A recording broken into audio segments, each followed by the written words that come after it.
Okay. Good afternoon, everyone. Thank you for joining us. My name is Claire Tobin. I am the Assistant Director of the German American Heritage Center here in Davenport, Iowa. We're located in eastern Iowa on the Mississippi River. I know some people are joining from Minnesota or wherever else they may be living.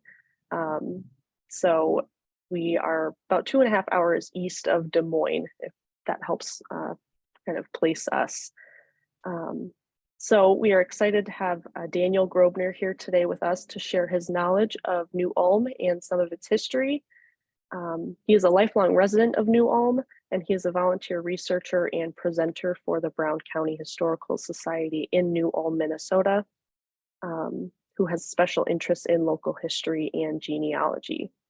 I want to send a big thank you to the Brown County Historical Society for recommending Dan and for all of their help with our current exhibition here at the museum. Our exhibition is called Neighbors to the North, German Influence in New Ulm, Minnesota. It highlights some of the similarities in history between Davenport and New Ulm. And it is on display here until July 30th of this year. So if you're in the area, I do encourage you to come see it. We'd be happy to have more visitors. Let's see, a couple of reminders before I turn it over. Please keep your microphones muted throughout the presentation. That helps minimize background noise and distractions. This lecture is being recorded, and I will send the link to the recording either later this afternoon or by tomorrow. If you don't receive it, let me know. You can email me at claire@gahc.org, and I will type that in the chat box. We will have 10 to 15 minutes at the end of the presentation for questions, comments, discussion. And that is all I have, so I will let Dan get started. Thank you, Claire. And as we German speakers say in New Ulm, willkommen and guten Nachmittag. Welcome and good afternoon to our participants in Davenport, Iowa, in the Quad Cities of Bettendorf, Iowa, Moline and Rock Island in Illinois. I understand there are people in Cedar Rapids, Iowa, and Chicago, and a few people in New Ulm and Brown County and Nicollet County who are participating today. Hearty welcome to you.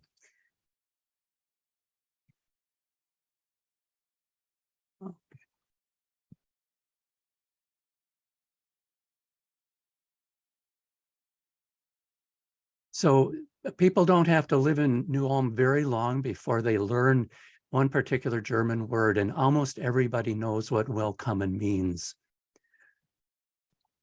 One of the first things I thought of when I was asked to give this talk, which was very exciting, was Davenport, Iowa. Wow. Well, I know where Iowa is, but I didn't know where Davenport was. So I looked at Google Maps right away and found it. And then I thought, you know, some of the people participating today are going to say, oh, New Ulm, Minnesota. I know where Minnesota is. Well, I thought I'd help you to see where New Ulm is. And so you'll notice that Davenport and New Ulm are both river towns. Davenport is on the Mississippi River, eastern end of Iowa, and New Ulm is in the southern third of Minnesota, kind of in the center on the Minnesota River. And here you can see where the Minnesota River empties into the Mississippi at St. Paul. Well, why would you ask somebody from New Ulm, Minnesota to talk about German heritage?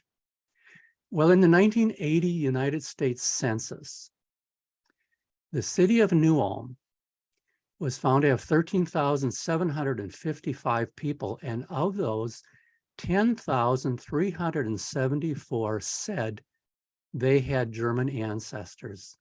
That's 75%.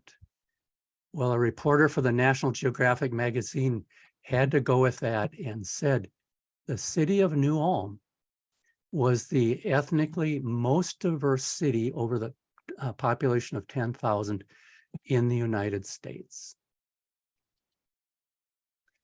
So how did New Ulm come to be? This is an inset showing you where the Minnesota River empties into the Mississippi. And I want you to imagine yourself on a warm, sunny October afternoon in the year of 1854. You've come up the Mississippi River by steamboat, and you've gone up the Minnesota River to a tiny fur traders trading post at Traverse des Sioux, which today is St. Peter, Minnesota. That's that first little beaver just before the bend in the Minnesota River. And you got off of the steamboat there and you waited for a couple of days while 4 of the people out of your party walked westward to try to find a place to create a new community. And they visited where the second beaver is, where there was another fur trading post by a French fur trader named Joseph Laframboise. And he said, I know the perfect place for a town. And he had them go back to where that green dot is, where New Ulm is today. And the 4 men agreed that, yes, this is the perfect place for a new town. So they went back to Traverse des Sioux, and they got the rest of their party of 30 German immigrants to the United States, pretty much all in their 20s, who were waiting for them at Traverse des Sioux. And they walked together across the tall grass prairie until they got to the Minnesota River, just across from where that green dot is. And looking across the river, they could see this broad, open valley with the bluff about a mile away on the other side. And in this broad valley were 3 tiers, one a little bit higher than the other, covered with grass, just a few trees. And they agreed, this is a perfect place for a town. The French fur traders said it was so pretty, it was so pleasing to the eye that they had a name for it, Prairie Bellevue. And that's where they got together. And these were 9 of those, some 30, about a third of the whole group of those German immigrants who came together that day. They started in Chicago and took steamboats up to St. Paul, then up the Minnesota River to Traverse des Sioux. This photograph was taken in 1890. So we're talking 36 years later when they're considerably older. These are all immigrants who had come from Germany, from Württemberg, Hanover. One of them came from Switzerland. And they started the town of New Ulm. The town of New Ulm, before it became reality, was an idea. And it was an idea that became real in the minds of these 2 men, individuals who didn't know each other. On the right is Frederick Beinhorn, who came to the United States and became a laborer in the city of Chicago. While he was in Chicago, he took English language studies as an evening student. And there he met some 5 or 6 other students. And they decided together, after they talked about a new town out on the frontier, they decided to put a company together, and they called it the Chicago Land Company. This is 1853. And they decided that what they needed most in this new town they were going to build was good farmland on a navigable river. The other individual was William Fender, and he had moved to Cincinnati, an immigrant from Germany, and he helped to form what was called the Turner Colonization Society of Cincinnati. The Turners, as you may know, were well known for being free thinkers. They got together very early in the 19th century in reaction to the Napoleonic Wars. The Turners believed that young men, by developing very strong bodies through gymnastics and other exercises, and having a strong mind through education, debate, and lectures, they could become good citizens who would be able to withstand the ravages of a conquest by Napoleon in the future. So Mr. Beinhorn came from Braunschweig in Germany. He married Minna Ware Beinhorn, Wilhelmina Ware. They got married in Chicago, and they moved together to this new town of New Ulm, not in the fall of 1854 when those first settlers came, but the following spring in 1855. That's when the town actually got going. Mr. Beinhorn was the president of the Chicago Land Company. William Fender and the North American Colonization Society from Cincinnati came later. They weren't immediate founders of the farm of the town, but they were just as important. Mr. Fender was the president of the society that was started in Cincinnati. He also came from Württemberg, as did many people I showed you on the earlier picture. He became New Ulm's first citizen. By the time he died, some 49 years later, he was called the Grand Old Man of New Ulm. He was a public servant. He was a military commander in the Civil War during 1862. He became the commandant of Fort Ridgely, a fort out on the frontier, in 1862, after he came home from the Civil War to respond to the U.S.-Dakota War that started in New Ulm in August of 1862. He was a senator in the state senate of Minnesota. He was elected the state treasurer. He was a public speaker and very important citizen. Mr. Fender, as part of the Turner organization, actually traveled to Davenport, Iowa in 1884. That year, Davenport held the North American Turner Bund. That was the convention of all the Turners in the United States. And Mr. Fender made such an impression to the delegates there that he was named or elected a temporary speaker. You can find an article in the June 1st, 1884 Quad City Times that lists him as a delegate from the state of Minnesota to this convention. This is Mr. Fender with his wife, Catherine Pfau, who was born in 1832 in Bavaria. They got married in Cincinnati in 1851 and together had 15 children. The Fender family has been very well known in New Ulm since that time. So Mr.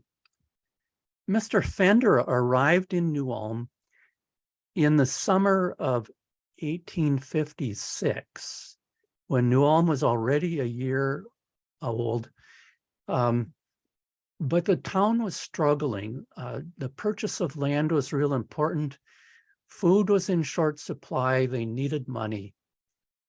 One day, Mr. Fender appeared in this tiny little town that had just a few log cabins. He had come from Cincinnati, and it's interesting, family tradition has that on his way from Cincinnati to New Ulm, he took the Chicago to Rock Island Railroad, and he got off at Rock Island, Illinois, and took a steamship from there to St. Paul. In St. Paul, the people told him, if you're looking for a place to build a new home out on the prairie, you should go to New Ulm. And so he took a steamboat to New Ulm and got off there and made a cold call. He just walked into the community and introduced himself to the people and said, I have this organization that has a lot of money and we can help you, and we'd like to help you form this new town. And everyone agreed, and they formed together the German Land Association to purchase the property, to build homes. Each shareholder got a certain amount of property for their home and also property for a garden. And they created a little circular, a little pamphlet that said, these are the things that are important to New Ulm. One is a secure existence for our people. Another is a comprehensive, splendid youth education. Another, promotion of trade and industry. And fourthly, to foster good or German good fellowship. And these are you know, the first and the third, everybody would want that for a community, but something that really helped to make New Ulm what it is were the idea of a splendid youth education and German good fellowship. It turns out that at this time, gymnastics was not part of education in public schools in the United States. Kindergartens were not part of public education. And the Turners had a whole lot to do throughout the country with the institution of kindergartens and physical education classes in schools. And New Ulm was one of the first communities where this actually happened. So one of my favorite newspaper articles in studying German heritage in the United States came from a book on German immigrant theater. It quoted an article in the Minnesota Volksblatt, which literally translates to a newspaper for the people, December 10th, 1869. And here's what it said. It said that when German settlers created new homes, hardly have they erected their houses in the forest or on the shores of a river, when a few singers will band together, and soon the old folk songs will be heard in the new country. And quite naturally, a hall is soon discovered to be necessary, and it is built. The next step is even more ambitious. A German theatrical performance is given. That's just what happened in New Ulm. And having studied a little bit about the German settler history of Davenport, the very same thing happened in Davenport. Well, the German settlers, when they came to New Ulm, they brought their new German, their new European culture, and they found very quickly that there was a very great contrast in cultures with the people who had lived in this country for centuries, the Dakota people.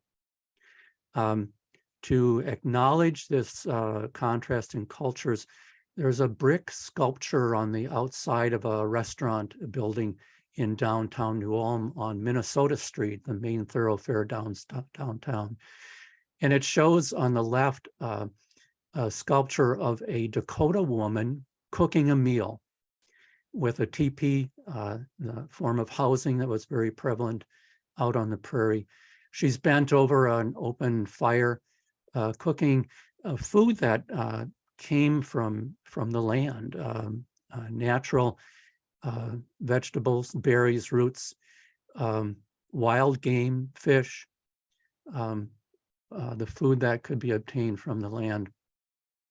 On the right is a German immigrant housewife who's preparing her meal at a table, and she is separating curds and whey to make cheese. The two cultures met each other almost by surprise. The Dakota people had just moved on to a reservation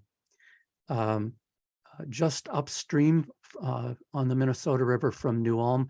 The eastern edge of the reservation was about 7.5 miles from New Ulm. And the Dakota people were used to just walking around this whole area. It was the land they had and was their own land until a treaty in 1851, just 3 years earlier. Representatives of the Minnesota territorial government and the United States had treated with the Dakota chiefs to have them cede their land over to the United States government in return for annuity payments that would be given in perpetuity to try to compensate them for their land. And the Indians had been required to move to a reservation up the river. But it had undesired consequences of really restricting the Dakota in their ability to obtain food. Game became much less plentiful. The Dakota had a very difficult adopting the farming techniques of the European American peoples who came in. And by the summer of 1862, the cultures really clashed, and a war occurred between the two peoples. The city of New Ulm was attacked twice in August of 1862, and it resulted in the people of New Ulm completely evacuating New Ulm towards the east. Some of them came back, some never came back. The town did get reinstituted. The Dakota people, although they succeeded in causing the people of New Ulm to flee, the war turned against them, and they had to flee, and they fled in the other direction to the west. Some of them were captured and imprisoned. Some of the Dakota men were punished with execution. It was a tragic and sad thing to happen. Well, one of the things that happened in consequence of this was New Ulm decided it needed to have defenses. The people of New Ulm had a very difficult time defending themselves. All they had were the kind of weapons that men would use to shoot squirrels and rabbits. They did get help from surrounding communities who were able to bring some weapons in. Friends in the city of Cincinnati chipped in together to purchase a cannon and send it to New Ulm because in the defense against the Indians upstream at Fort Ridgely, it was found that cannons were very effective weapons against the Indians. And so New Ulm developed a battery, an artillery militia, essentially, that got some additional cannons from the state. And that militia exists to this day in what's called the New Ulm Battery. It's volunteer soldiers, and the battery has taken on a completely purely ceremonial purpose for parades, demonstrations, salutes. One of the salutes that is especially popular is called Thunder in the Valley. We have a festival in September when we remember a soldier named Herman, who was real important in German heritage. You'll learn more about him. And we have a salute. Here's a close-up of the volunteers, the citizen soldiers in the New Ulm Battery. And here is a photograph of a salute that occurs every year on Independence Day at dawn. There's a 21-gun salute to the United States on Independence Day by the New Ulm Battery.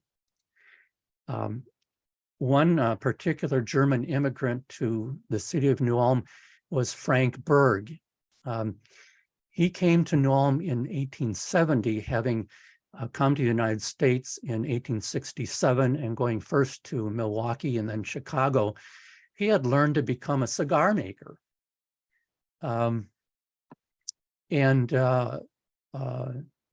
He started a cigar factory in New Ulm in about 1870. Within a few years, with 22 employees, he was making 800,000 cigars per year. And by 1908, his cigar factory was making 2.5 million cigars every year. Shipped the cigars out by railroad. He obtained the tobacco from Cuba, from Sumatra, and from various states in the United States, of all states, including Connecticut. There were other cigar makers in New Ulm. One was named Theodore Miller, who was the second largest, and there was at least a third cigar maker. I know that there was interest in the from the people in the German American Heritage Center and Museum learning about cigar making in New Ulm. It turns out that Mr. Berg, Frank Berg, not only was a cigar maker, but before he came in to the United States, he was a captain in the army in the country or the territory of Baden, where he became an artillery commander. And so he actually took over the command of the New Ulm Battery. And so for many years, the New Ulm Battery has been remembered as Berg's Battery. Here is a photograph of Mr. Berg with his wife, Carolina Baumann Berg. They were married in Karlsruhe in Baden on the Rhine River in 1866. Mrs. Berg was a charter member of the New Ulm Turners Ladies Society. So here is New Ulm's monument to a soldier who is remembered as the father of German independence. He is known as Hermann the Cheruscan. He was born in the tribe called the Cherusci in northern Germany. As a child, he was essentially kidnapped. He was abducted and taken to Rome, where he became the slave of a Roman nobleman. And he was a very intelligent person. And so he was given an education and trained as an officer in the Roman army. He returned to northern Germany, to the northern German tribes, and he led them in a revolt against Rome. A leader named Varus took three Roman legions to the forests of northern Germany, and there Hermann and the tribes ambushed these three legions and essentially wiped them out. That occurred in the year 9 AD.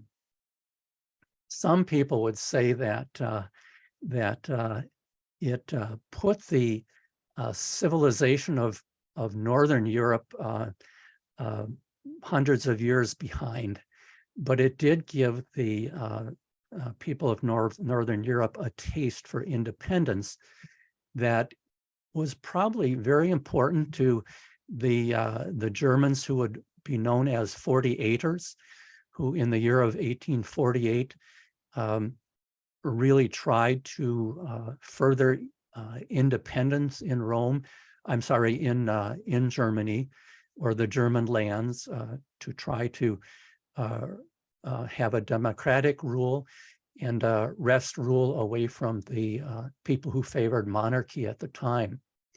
So in 1840, an organization called the Sons of Hermann was organized in the United States all over the country.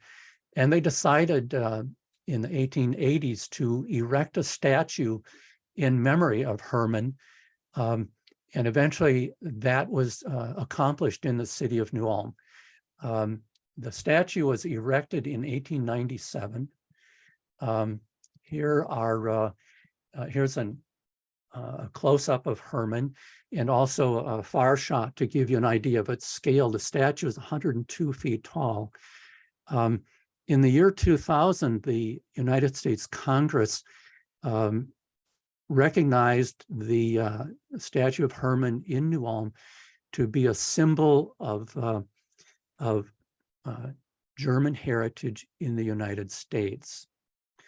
In the year 2009, New Ulm held a huge celebration to celebrate the 2000th anniversary of Hermann's victory in the northern forests of Germany. So I have introduced you to two groups of immigrants from Germany. One was the general group that came as the Chicagoland Company in 1854. The second was the Turners, who were very closely related to the 48ers, who came to New Ulm in 1856. And another group is a group we call the German Bohemian immigrants. who have come over a range of years. A few were present by the year of 1862 when the war occurred. Many more started coming in the 1870s and in the 1880s.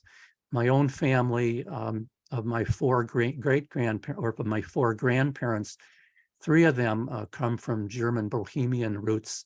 It turns out one comes from Norway. But the German Bohemians are known for having lived not in the country that we call Germany, but in the country that now is the Czech Republic, a country or an area that was called Bohemia. Some people know it by the name of the Sudetenland. That was an expression that was popular around World War II. But they were people who were immigrants themselves about 700 years from German lands into Bohemia. They were largely farmers and tradespeople. Music was very popular to them. One of their habits, for example, was they celebrated weddings by sending a brass band out to the home of the bride and escorting the bride into the church on her wedding day. They're known for their art. This German Bohemian Immigrant Memorial was installed by the local German Bohemian Heritage Society in 1991.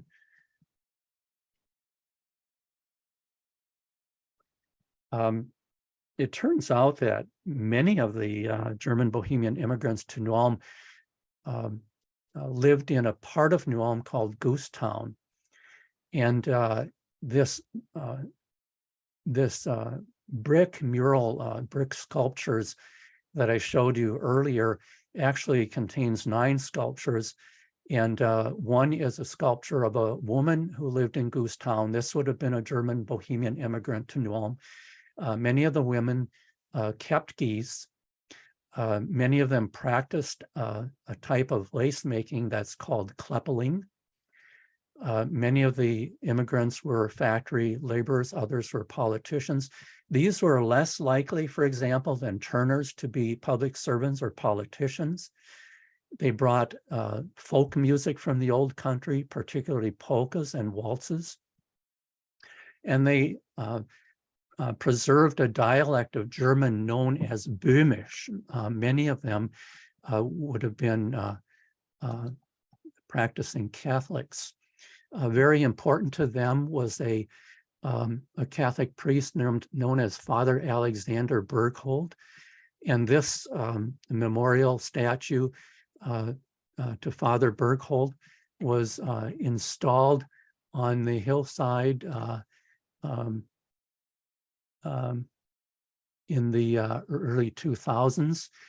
He came from Austria to the United States in 1864 and was ordained in St. Paul. Came to New Ulm in 1869, ministered to the parish in New Ulm and 19 other pioneer communities.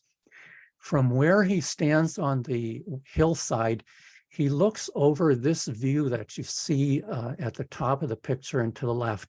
In the foreground is the New Ulm Medical Center, which is the successor of the first hospital built in New Ulm in 1881. And that hospital, 1883, and that hospital was essentially started and built by Father Berghold, and it was called St. Alexander's Hospital.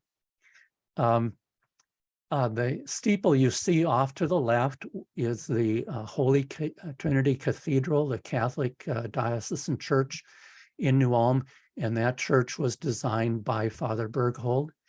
The Catholic school is the other steeple that you see.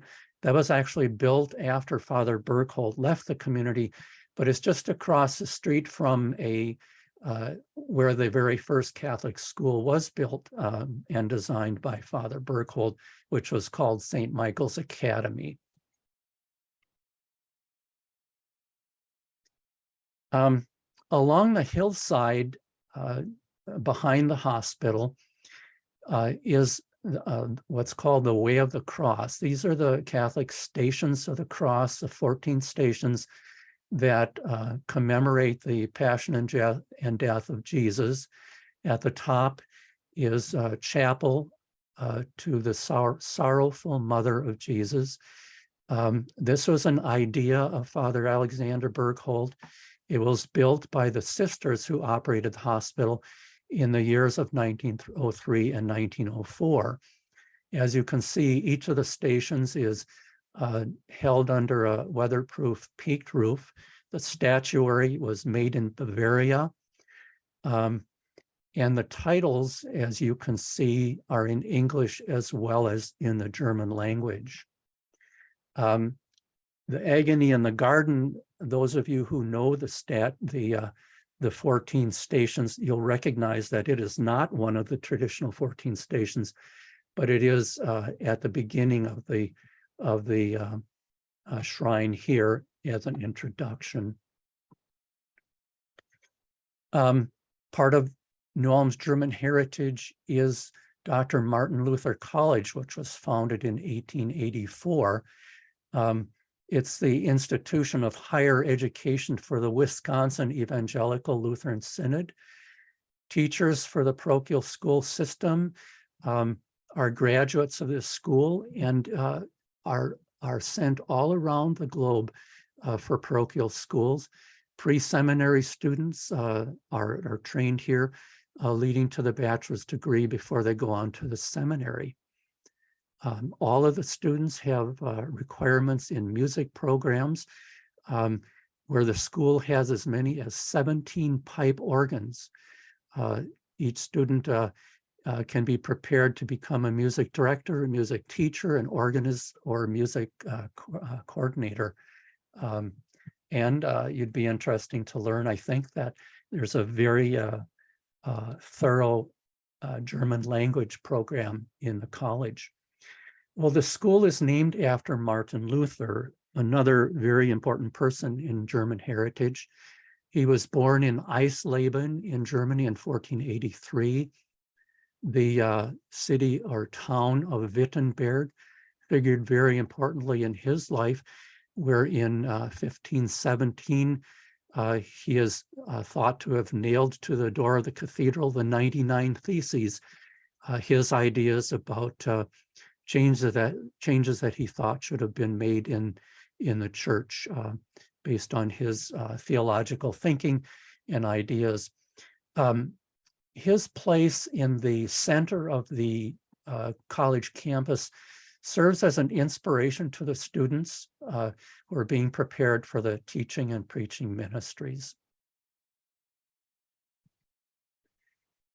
Well, a very important couple who were German Bohemian immigrants to New Ulm were Anton Gog and his wife, Lissy Biebel Gog. Anton came from Walk, Bohemia. He was born in 1859, and he came with his parents to the United States. Lissy was born in Pennsylvania to parents who both came from Bohemia. And they had a family of 7 children who grew up in this home on North Washington Street that is preserved to this day, known as the Wanda Gog House. Anton Gog was an artist who, first of all, took that photograph of those 9 first settlers that came to New Ulm. He established a photo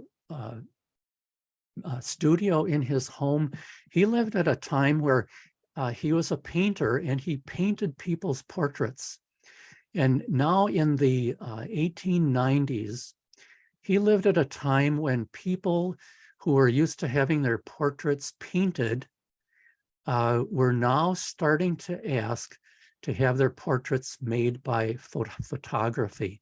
And so he lived in both worlds, the painter's world and the photographer's world. He painted murals in churches in the city, both the cathedral that I showed you earlier and in the chapel at the Way of the Cross. He painted the drop curtain in the Turner Hall in New Ulm, where he also painted murals and scenery for the theater that was there. He had a couple of partners in his painting business. He painted this painting of Herman in battle. This is the Herman that is memorialized in the statue in New Ulm. This is their daughter, Wanda Gog. You can see the little diacritic mark in the name Gog. This was something that Wanda selected after she had been an artist for a period of time. She grew up in New Ulm. She moved to Minneapolis, where she went to the Minneapolis School of Art. She had been taught sketching by her father and began to do commercial art when she got out on her own. She got a scholarship to the Art Students League in New York and got additional training there. And she is famous for the work she did in children's literature. One of the books she's most famous for is called Millions of Cats, which you can see in the photograph here.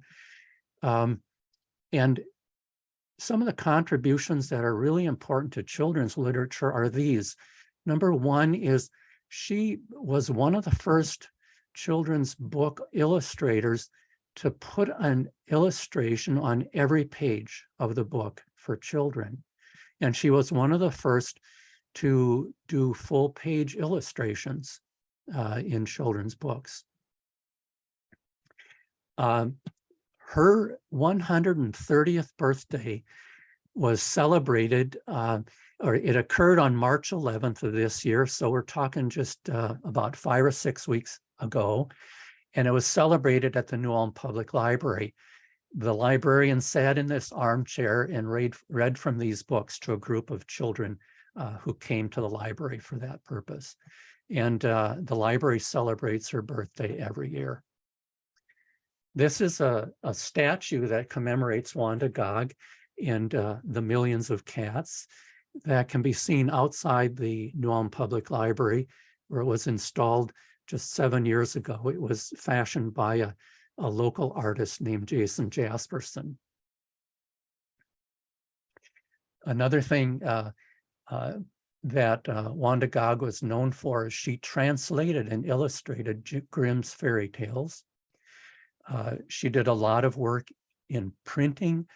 She did a lot of work with lithographic technique, and she had artistic exhibits that have been done in many cities around the United States and in European countries as well. Well, besides art, music has been a real important part of the German tradition in New Ulm. And nobody is better known for German folk music in New Ulm than Whoopi John Wilfert. He was born of German Bohemian immigrants who established a farm just south of New Ulm, and he was born on that farm in 1893. He learned music by ear, especially by hearing his mother and his grandmother sing and hum the folk songs from the old country. He began to play accordion, a gift that was given to him by his mother at a young age. And he went on to concertina music. And he began to popularize old-time music by going on radio. Broadcast radio was brand new in the 1920s, and he moved to St. Paul, where he began to do radio programs on the, old-time music programs on the radio. Here's an idea of his band, and these people didn't read music. The music was said to have been in their heads. Here are 3 famous band leaders from New Ulm. On the left is Fez Fritchie. He played in the Davenport area. Next is Elmer Scheid, who is known for a unique form of music known as hoolerai. And then third on the right was Harold Leffelmacher. In the Quad City Times and the Daily Times of Davenport, I found 5 notices between the years of 1956 and 1963, where Harold Leffelmacher and the Six Fat Dutchman played at the Coliseum Ballroom in Davenport. It turns out that Whoopi John Wilford was on network radio, and that was WHBF. Does that sound right? Which was a radio station in Davenport in the past. In 1954, New Ulm celebrated its centennial, and a reporter came from Collier's magazine and visited New Ulm, and he said, I want to get as many of the musicians as I can together. So they asked as many musicians and music students as possible to gather in the baseball stadium at Johnson's Park. And here they are, 512 musicians who played instruments. This doesn't even include the choral musicians, the vocal musicians.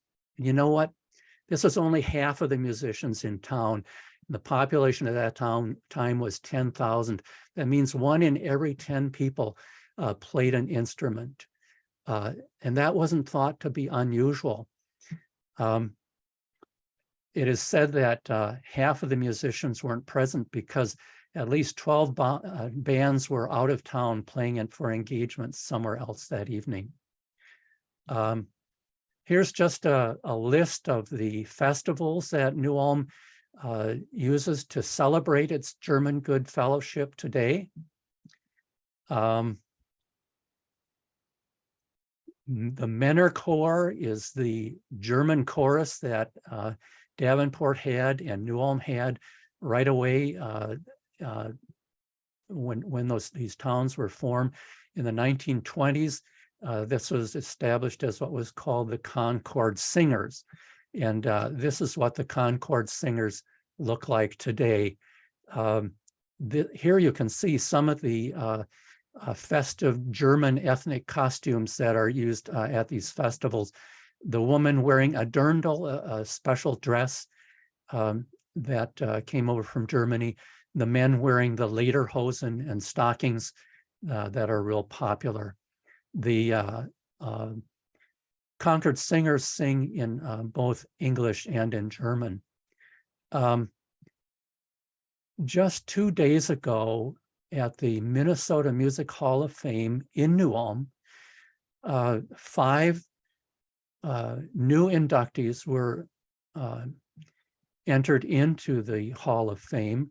I'll just read the names of them. The Jolly Huntsman, Rebecca Becky Buller, who's a bluegrass artist, the Del Counts, the longest running rock and roll band in Minnesota. 61 years they've been playing rock and roll music. Gwen Matthews, an R&B singer, and Father Jan Michael Jonkas, who composed On Eagle's Wings.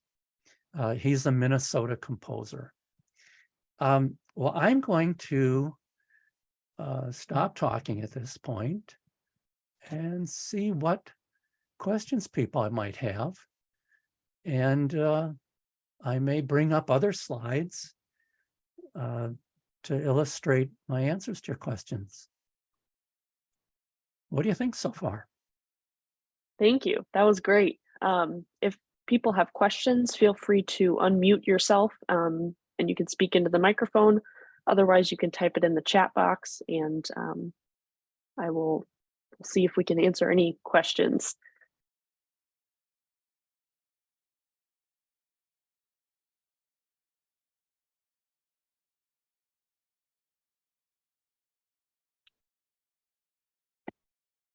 Dan, this is Phil. What was Phil. What was Grandma Groebner's maiden name? Grandma Groebner's maiden name was Galstad. She was the Norwegian. Okay. That's my brother Phil, my big brother. And then Grandma Groebner was, well, Kockelmeyer was the, Kachelmeyer was her name. She was one of the German Bohemian residents. My brother Phil is one of the musicians. He was a garage band guitarist and plays guitar to this day.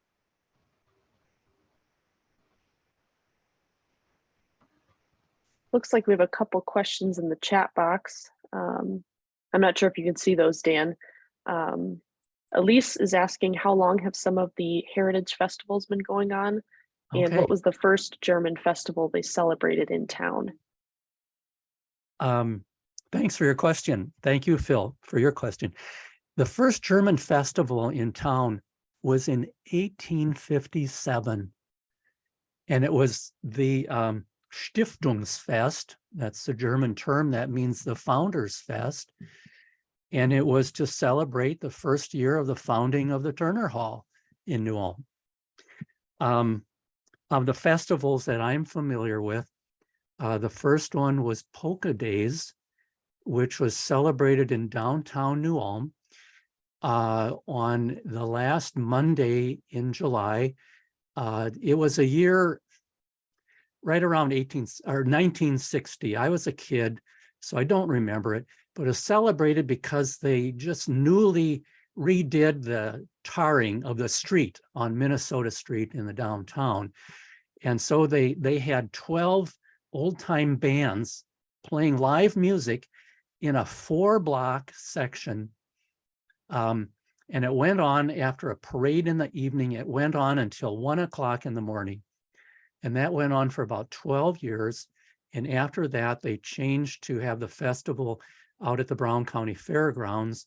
And that was called Heritage Fest. And that went on for a number of years. And in more recent years, we have what is called Bavarian Blast, also at the fairgrounds. It's got a parade. It has great big tents. Each tent and a hall have a band going on. They bring bands from all over the United States and from Germany. And they drink a lot of beer and they eat Apfelkuchen and sauerkraut and bratwursts, which are the German foods that are part of our heritage. And they wear these dirndls and lederhosen and have a German good fellowship.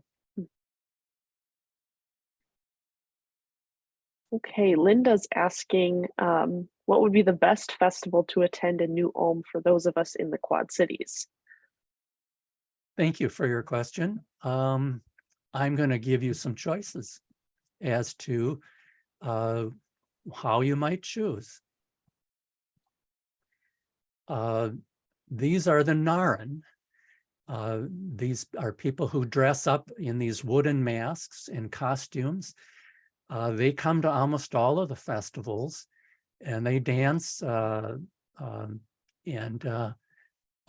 play flutes, and they like to dance with children and tell stories. And at the Fasching, which is the fest, is spring, and Bachfest kind of happen together. They're the late winter festival. They always so-called capture, we sometimes say arrest the mayor of the city of New Ulm. This is the current mayor, Kathleen Becker. And, you know, she actually has a pretty good time as they lead her from one business to another downtown. Another group that comes to the festivals are the Heinzelmenschen. You can see Hans the Gnome, and one of them is his wife, Carola, and some other gnomes, and then these 3 morel mushrooms and Gertie the goose. And they love to show up at the different festivals and dance with people. And this picture is showing them at Bavarian Blast. Well, let's see. And of course, the Concord Singers go to many of these festivals too. If I can get back to the list of festivals. Where are they? Having a hard time finding my own slides.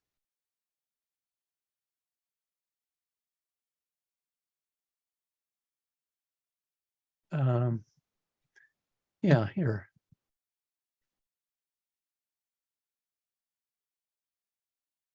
Well, the Maifest and Bacchus Fest are both small festivals that take place at a vineyard called Morgan Creek Vineyard.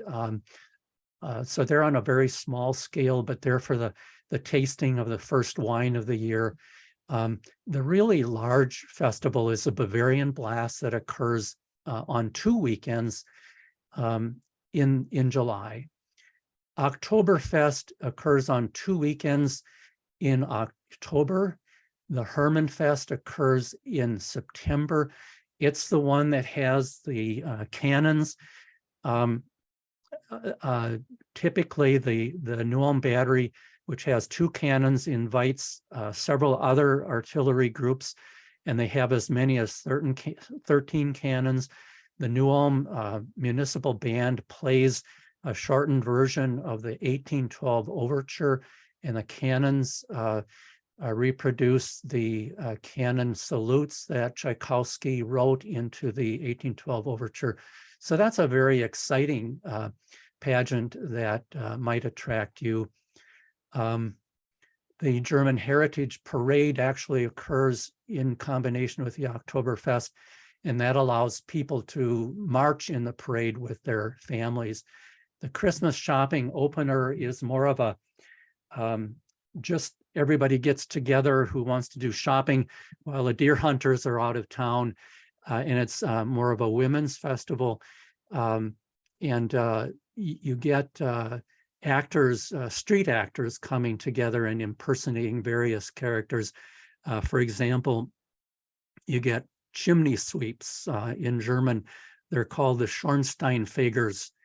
And the legend is that if you shake hands with one of the chimney sweeps, you'll have good luck. And so that's a little bit of a rundown on how you might choose from the various festivals that New Ulm tries to attract you with. Tom also mentioned in the chat that the 56th American Turners National Festival will be in New Ulm this July. Yeah. So that's exciting. Yeah. Everybody is invited to the National Turner Fest. This is very exciting for the Turners here in New Ulm. This is a view of the Turner Hall, and they'll be they're expecting at least 750 people to appear in town for gymnastics competition. As you know, Turner basically is the German word for gymnast. New Ulm has a gymnastics program at the New Ulm Recreation Center. They have a gym for the Turner Gymnastics Academy where 500 to 7 registrants per year participate in gymnastics. So it very much remains alive in New Ulm. And they'll be ready for people to compete. They'll have a lot of social activities here. The Turner Hall has a very large meeting room, bar, Ratskeller restaurant, and an outdoor picnic area that's going to have food and all the German beer and food, and area for picnic, outside entertainment. So people are very much welcome and invited to that. Thank you. Okay, let's do a couple more. Judy asked if you could talk a little bit more about the Turner Hall in the organization. I know you did a little bit, but if you want to expand on that. Sure. Yeah. The Turners were started in the 1810s. It was at the time that the Napoleonic Wars were going on, And the many of the people in the lands that where people spoke German, there was no country called Germany until 1871. So there are at least 300 different governmental organizations, free cities, small duchies, principalities, and territories that were operated by people that spoke German. And there were German speakers in Switzerland, Bohemia, Russia, Prussia, other countries that were not part of what necessarily became Germany.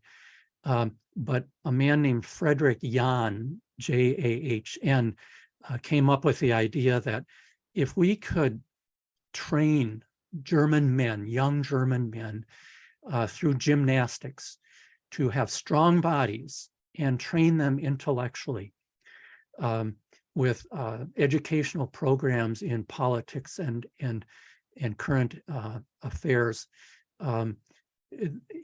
through lectures and debates, we could be better prepared to defend our countries. Develop the motto of the Turners, a strong mind or strong minds in strong bodies.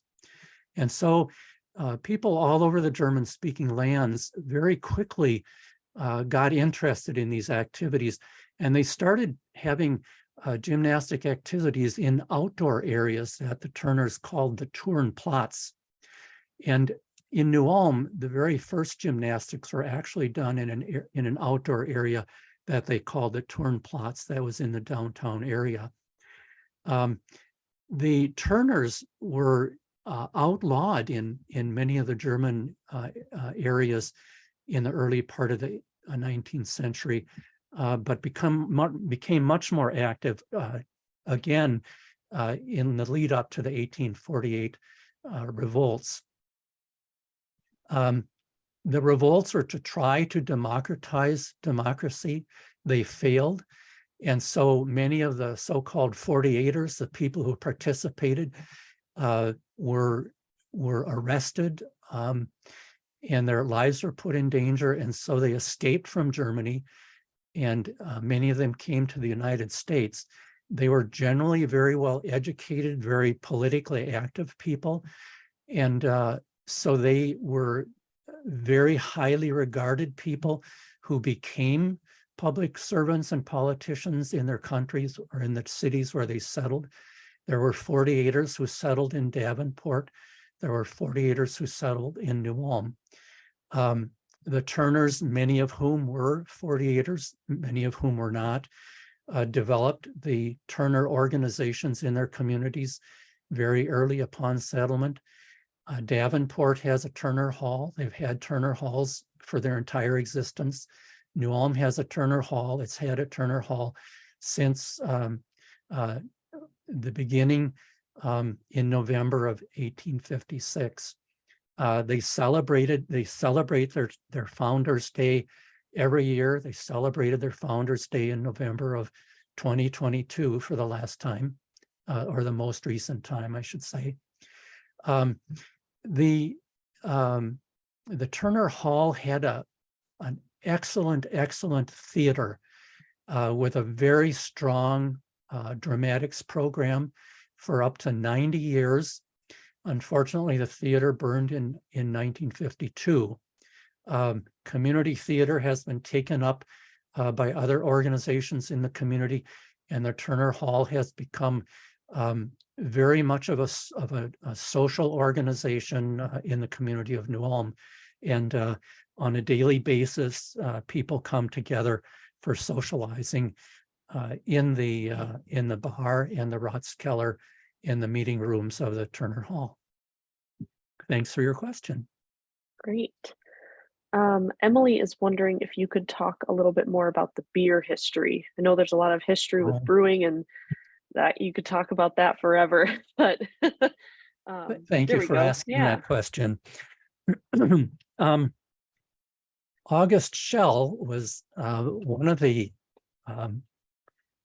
immigrants who came very early, I think if not 1856, soon after that.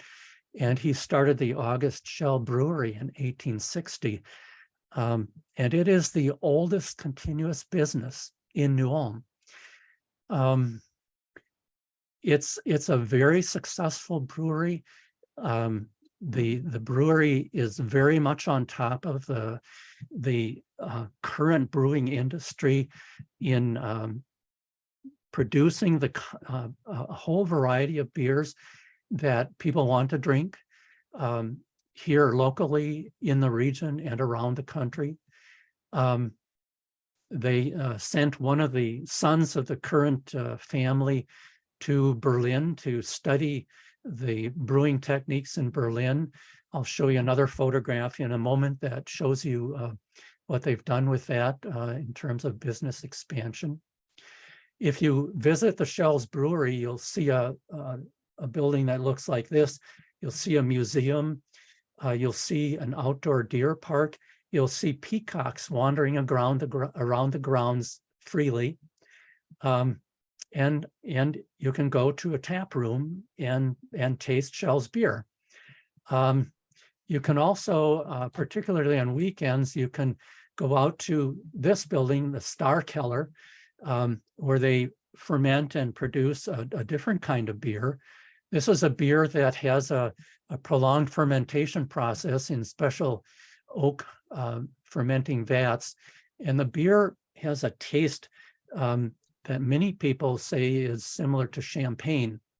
And they'll have live music at this facility. If you want an especially comfortable, warm setting where you can sit really up close to the live performance, you can go downtown to the Grand Center for Arts and Culture and have a beer or another form of alcohol. And you can go up to the Four Pillars Gallery and look at gallery exhibits by local artists. Thank you. Very cool. Last one, Linda is wondering if New Ulm has a sister city in Germany or the Czech Republic, and if you know if they do exchanges at all. You've noticed that I can never come up with a short answer. I'll say the answer is yes. We do have one sister city, and that is actually two sister cities, and those are Ulm, ULM in Germany, and Neu-Ulm, Germany, which is German for New Ulm.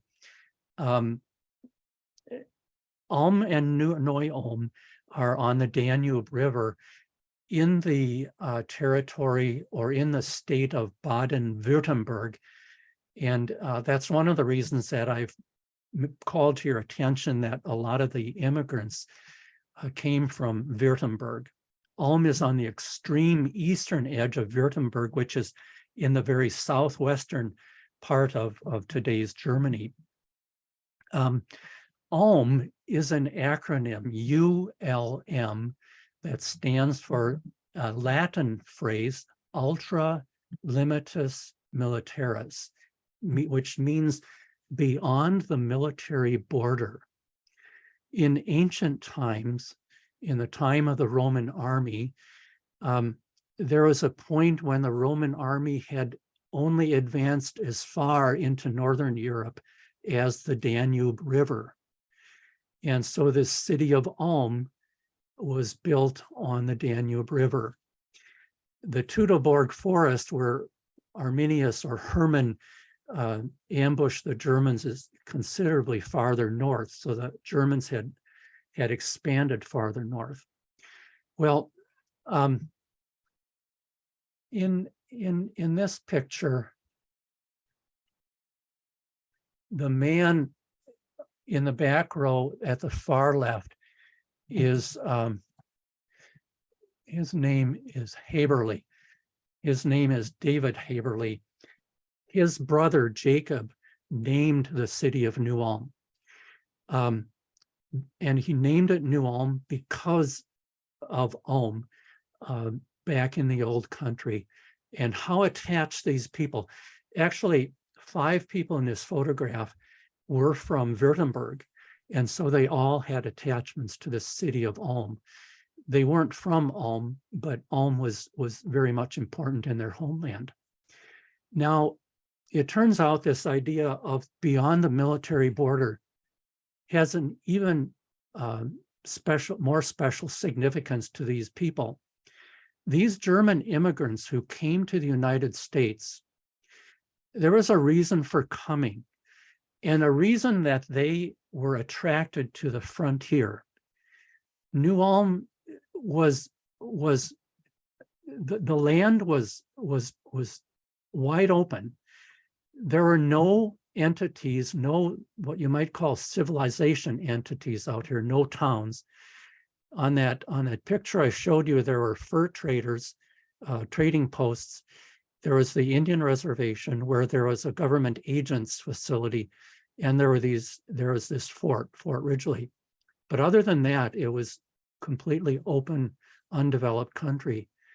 And to these German immigrants, this was a place for them to create a new start. And there were things that they were trying to get away from. And so this idea of getting beyond the military borders, part of it was getting away from military draft for these young men who were in their 20s.